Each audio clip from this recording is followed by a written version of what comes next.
पूजा के योग्य सभी संत समाज में चरण कमलों में सिर झुका के त्रिवार बंदी करता हूँ। बोलिए श्री सदगुरुदेव की जय। एक सदग्रंथ है, इसका नाम है सत्य के खोजी बालक।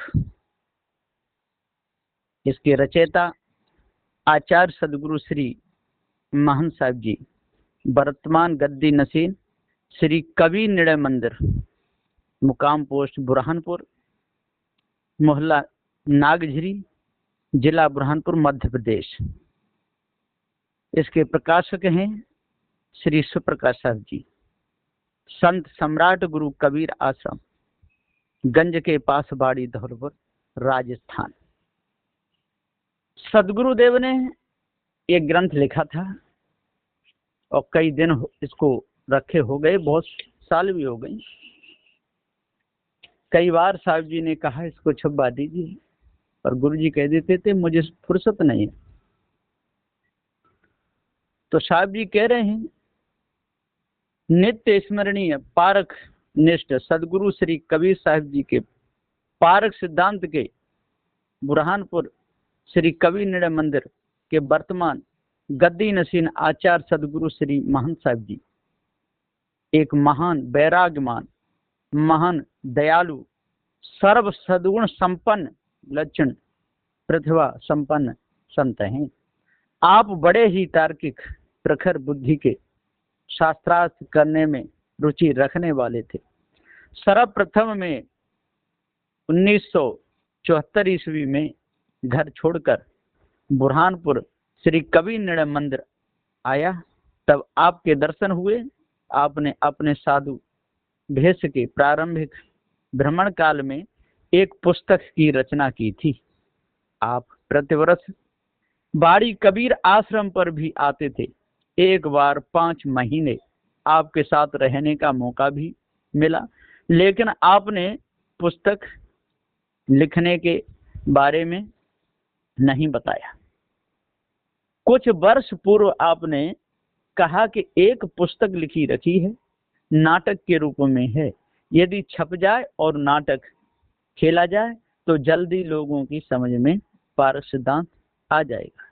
मैंने निवेदन किया, साहब जी छपवाइए या संशोधन कर दीजिए, मैं छपवा दूंगा। उत्तर मिला, अभी फुर्सत नहीं है। जब भी मिलता निवेदन करता, उत्तर यही था, अभी फुर्सत नहीं है। 4-5 वर्ष निकल गए। एक बार आचार्य निवास में मैं और साहेब जी उपस्थित थे। मैंने फिर कहा, आपको संशोधन करने के लिए कभी फुर्सत होगी या नहीं? अचानक बोले, ये हस्तलिखित कापी ले जाओ और संशोधन कर लेना, छपवा लेना। मैंने अपनी अल्प बुद्धि अनुसार संशोधन किया। छपकर आप श्रीमान पाठकों के कर कमलों में उपस्थित है। नाटक के अंदर बालकों की भाषा ब्रज भाषा है। एक बार पूरी पुस्तक अवश्य पढ़ लेना, आपको पुस्तक अच्छी लगेगी, ऐसी मेरी भावना है। प्रथम जिज्ञासु के लिए तो ये बहुत ही अच्छी है। छपाई में जो त्रुटि रह गई हो उन्हें सुधार कर पढ़ लेना। निष्पक्ष जो हैं संत सज्जन, जगत मध्य विराजते, गुरु बल परख बल बुद्धि बल, प्रति शब्द को जो विचारते, रविवेक ग्राह्य त्याज क्या धारण करें समझावते, सुप्रकाश सादर कर कमल में, ज्ञान गुरु का सौंपते। सदगुरु श्री महान साहब जी के चरणों में विनय करते हुए ये नव निवेदन श्री सुप्रकाश साहब जी ने किया था। अब सदगुरुदेव जी कह रहे हैं, बता रहे हैं, एक दिन में और श्री रामदास साहिब फिरोजाबाद आश्रम में सत्संग विचार आपस में कर रहे थे। उसी विचारांतर श्री रामदास साहिब जी ने कहा कि अंधविश्वास पाखंड बहुत बड़ा हुआ है। अगर कोई संत किसी को न्याय निर्णय सत्संग में समझाने की कोशिश करे तो वो न्याय निर्णय हर किसी की समझ में नहीं आ पाता है। सदगुरु श्री कबीर साहब के सिद्धांत के विषय में समाज अपरिचित है। उनके बारे में नाना प्रकार की कल्पना की जाती है। कोई उनको जड़ मूर्ति पूजक बताता है, कोई निर्गुण का उपासक बताता है, कोई श्रवण का उपासक बताता है, कोई रामानंद जी के शिष्य बताता है। किसी किसी कबीर पंथी को भी उनके सिद्धांत का पूर्ण ज्ञान नहीं। इसलिए कबीर साहब का सिद्धांत क्या है, कैसा है, इस बात से बहुत समाज अनभिज्ञ है। कोई कोई तो कबीर पंथी को बहुत ही घृणा की दृष्टि से देखते हैं, क्योंकि उन विचारों को उनके बारे में बोध नहीं है। क्या करें? इसलिए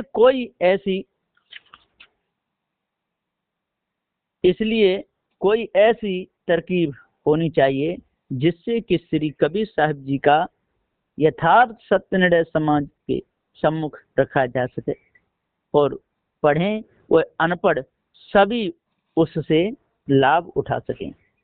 ये कार्यभार श्री रामदास साहब ने मेरे ऊपर पटक दिया। अब मैं सोच में पड़ गया कि क्या किया जाए। मुझे काव्य अलंकार व्याकरण आदि का भी बोध नहीं है। बुद्धि से भी कमजोर हूँ। उपदेश देने की भी शैली मुझे याद नहीं है। इतने पर भी आलस्य मेरे पीछे पड़ा हुआ है। क्या किया जाए? विचारते विचारते एक युक्ति समझ में आई कि सदगुरु श्री कबीर साहिब जी के सिद्धांत विचारों को नाटक रूप में समाज के सम्मुख रखा जाए तो उससे देखने वाला हर व्यक्ति लाभ उठा सकता है। यही विचार सोचकर यह नाटक तैयार किया गया है।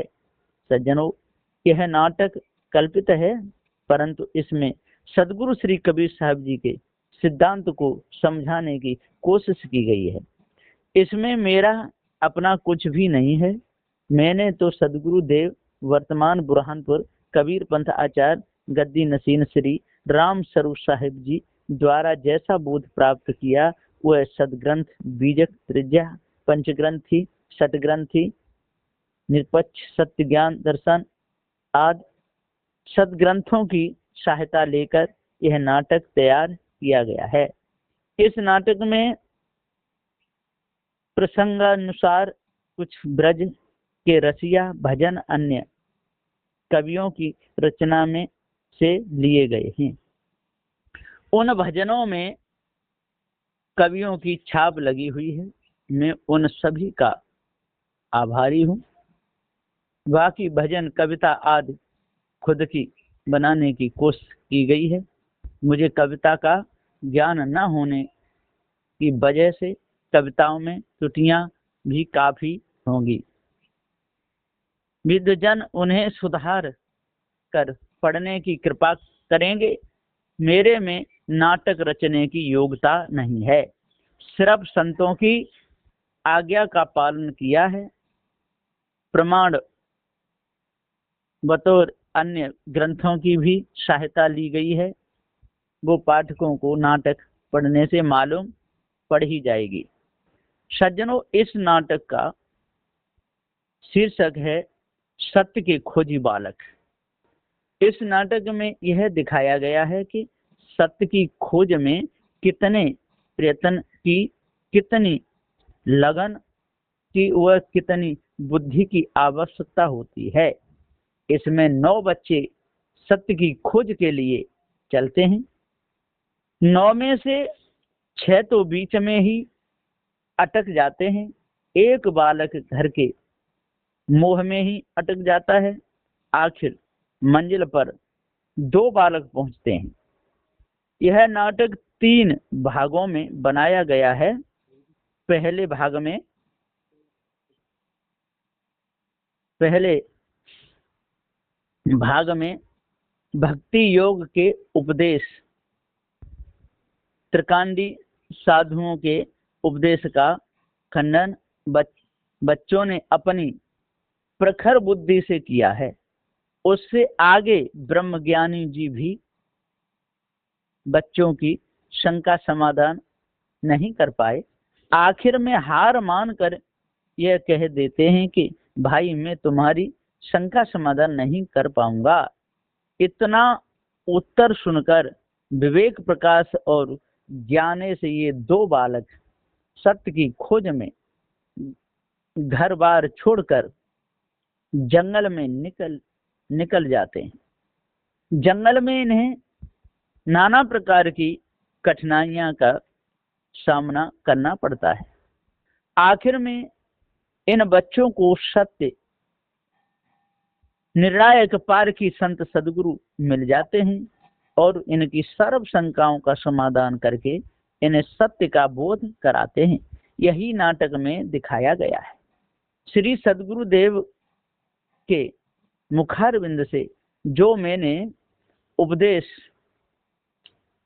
सुना, वह अनुभव किया, वह सदग्रंथों के पठन से जानने में आया, उसी के आधार पर ये नाटक लिखा गया है।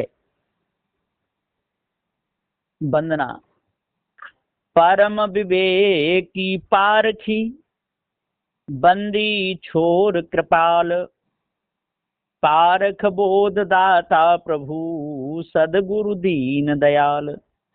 सदगुरु दीन दयाल करो हृदय में वास हमारे, नाटक हो तैयार शीश पे धरिए हाथ हमारे।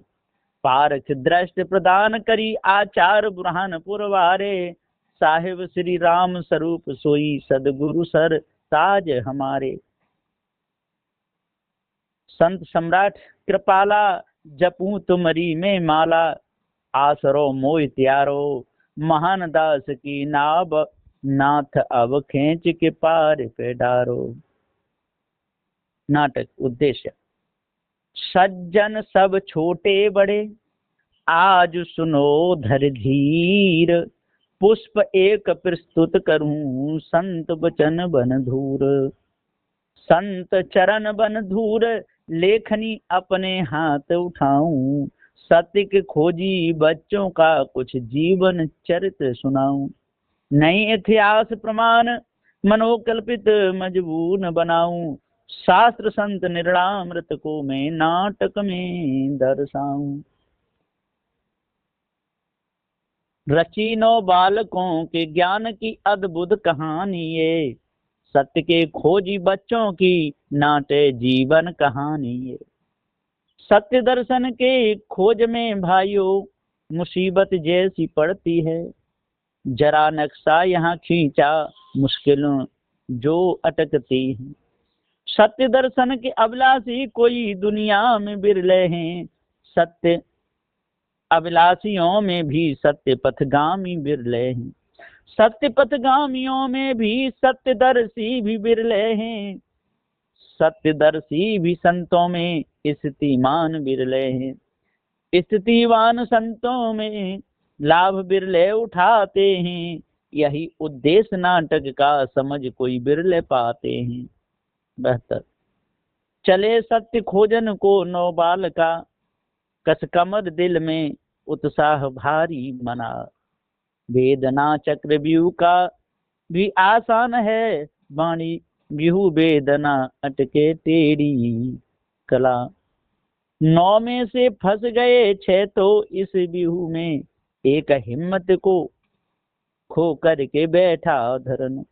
2 बचे सूरमा जिनने जीता समर, काट खलियान की ना है बाड़ी अरन।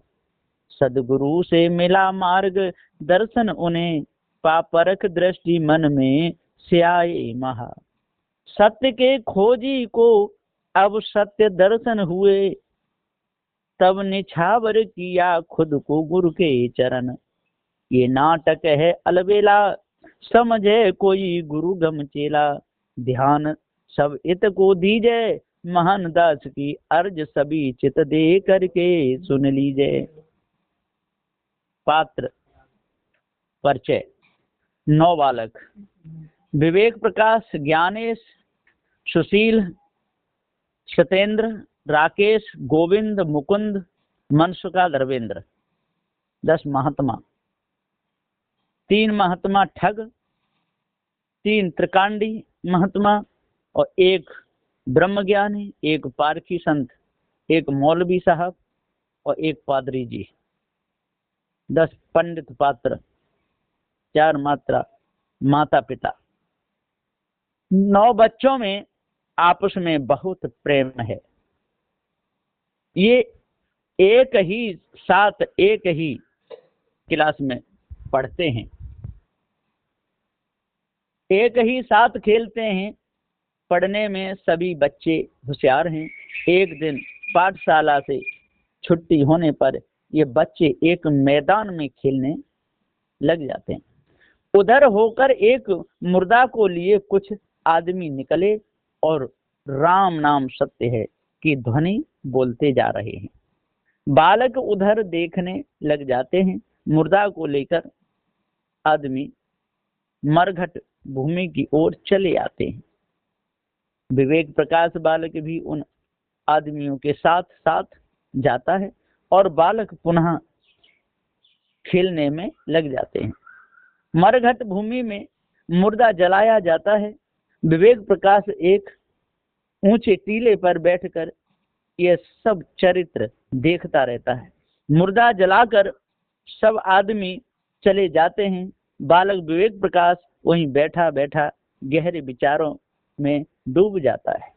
विवेक प्रकाश मन ही मन में इसी तरह से एक दिन मोकू हूँ मरनो पड़ेगो। मोहू को मेरे संबंधी मिलके ऐसे ही जरा देंगे। मैं या खेल कूद में ही अपनो समय बर्बाद कर रहे हूँ। यह उचित तो नहीं है। जाते मोकू कोई पहले ही ऐसा उपाय सोचना चाहिए जाते मोकू मरनो नहीं पड़े। परंतु जा संसार में तो आए के एक दिन सबको ही मरनो पड़ेगो। अब मैं कहा करूं, कौन की शरण में जाऊं, कहाँ जा संसार में कोई ऐसो है जो मोकू मरबे ते बचा सके। ऐसा सोच कर रोने लगा। इतने में खेलने वाले बालक विवेक प्रकाश को ढूंढते ढूंढते वहीं आ पहुंचे हैं। विवेक प्रकाश शिला पर बैठा नजर आता है। सब वहीं दौड़कर आ जाते हैं और उसको घेर कर सब उसके पास बैठ जाते हैं। उस समय विवेक प्रकाश की आंखों में आंसू देखकर सब बालक उसके रोने का कारण पूछते। मनसुखा, अरे भैया, मोकू तो ऐसी मालूम पड़ रही है कि जा मरघट में से जाकू कोई भूत प्रेत लगे जाते रोवे ही रोवे। मुकुंद, अरे भैया, जाकू भूत प्रेत कुछ नहीं लगे है। जे तो जा मुर्दा को शोक मना रहे हो। अरे भैया विवेक प्रकाश, तू जा मुर्दा को शोक क्यों मना रहे हो है। अपने नाते को नहीं, गोते को नहीं, जाको कहा सोच कर लो। जे तो रोज के मरे जीवे हैं, अपन कौन कौन को सोच करेंगे। राकेश, अरे भैया, ये जाते रोवे है कि जे हमारो कुम्हार मर गयो। अब हमारे लिए टेसू खिलौना आज कौन बनावेगो। सो भैया तू जाकी चिंता मत करे, तू हमारे कुमार पे अपने खिलौना बनवाए दीजो, मैं बनवाए दूंगो। सुशील, भैया विवेक प्रकाश, आपके शोक को देख के हम लोगन को धीरज नहीं बदे है। जाते अपने शोक को कारण प्रकट करो। विवेक प्रकाश, भैया सुशील, वो चिंता जो जल रही है, जो चिता जो जल रही है, बाकू देख के मेरे हृदय में हूँ एक चिंता रूपी चिंता जलने लग गई है। ज्ञानेश, भैया वो क्या है?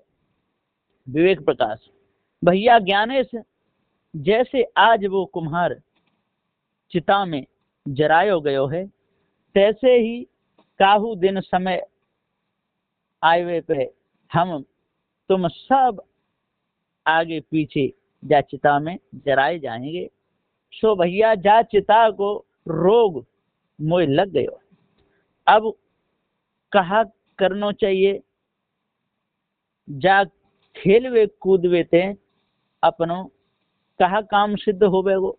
जाते जा खेलवे कूदवे को छोड़ के अपन को कोई ऐसा उपाय करना चाहिए जाते अपन जा मरबे ते बच जावे। भैया मैंने ऐसी सुनी है कि मरबे में बड़ो ही कष्ट भोगनो पड़े है। जाते कोई ऐसा उपाय करो कि मोकू मरनो नहीं पड़े। राकेश, भैया विवेक प्रकाश, ये संसार नाशमान है। जो पैदा होवे है एक दिन बाको नाश अवश्य ही होवेगो। मैंने महात्मा पुरुष ते यह सुनी है कि सत्य को कबहू नाश नहीं होवे है और सब नाश है भजावे। जाते जा मरबे की चिंता को छोड़ चलो, खेलवे चलें। अरे जब सब ही मरे हैं तो अपन हूँ मर जावेंगे, जा में चिंता की क्या बात है? और जब मरेंगे तब मरेंगे, बाकी अब ही ते चिंता क्यों करें? विवेक प्रकाश, भैया सत्य कहा वस्तु है, जाको कबहू नाश नहीं होवे है, सो कृपा करके मोकू बतावो। राकेश, भैया जो तो मोकू हूँ मालूम नहीं है कि सत्य कहा वस्तु है, मैंने तो महात्मा लोगन से सुनी है। विवेक प्रकाश, तो भैया मोकू ऐसे ही महात्मा के पास ले चलो जो मोकू अमर कर देवे और मोकू सत्य को पतो बताए देवे और मोकू महात्मा बनाए देवे। मैं हूँ योग करके देख लूं तो शायद अमर है जाऊं। ज्ञानेश, भैया विवेक प्रकाश, मरनो तो सबको ही पड़े है, अमर कोई नहीं है। लावणी, इस धरती पर भय ऋषि मुनि तप धारी रे, जो पैदा सो ना पैद निश्चय होगा रे। मेरे सखा यहाँ कोई दिन मुकाम है रे, अमर न जग में कोई अमर भगवान नाम है रे। कव्वाली, अमर है नाम भगवत का, समझ मन भ्रात जो लीजय। मरे रावण से भी योधा, हमारा सोच क्या कीजे। अमर नहीं राम भय जग में, अमर नहीं जग कन्हैया रे। अमर योधा नहीं पांडव, बता हम कौन भैया रे। रावणी, नहीं नहीं पर सुराम से अमर रहे रणधीरा, नहीं अमर जगत में भारत शत्रुघ्न वीरा। नहीं भ्रात दे क्यों खुद को गोतारे, जोग लिए से जग में कोई अमर न होता रे। जो जोग लिए बच जाएं जोग सब धारे, नहीं तेरे कहने से भैया उजर हमारे। मेरे भ्रात काल सब जग को खाता रे, सत्य कहे ना मिटे लिखा जो कर्म विधाता रे। वेद प्रकाश, भैया योग में बड़ो बल बतावे हैं। संत महात्मा के पास ऐसी ऐसी युक्ति हुई है जो अपन लोगन के सब प्रकार के दुखन को दूर कर सके। चलो उन लोगन ते ही जाको कोई उपाय पूछेंगे।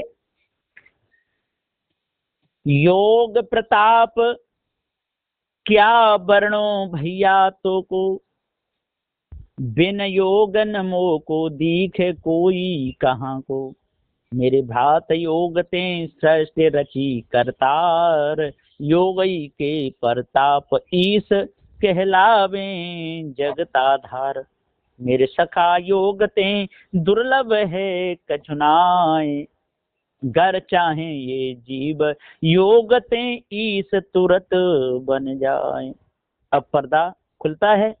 अब मैं अपनी वाणी को यहीं पर राम देता हूँ, आगे का कल दर्शाया जाएगा। बोलिए श्री सद्गुरुदेव की जय।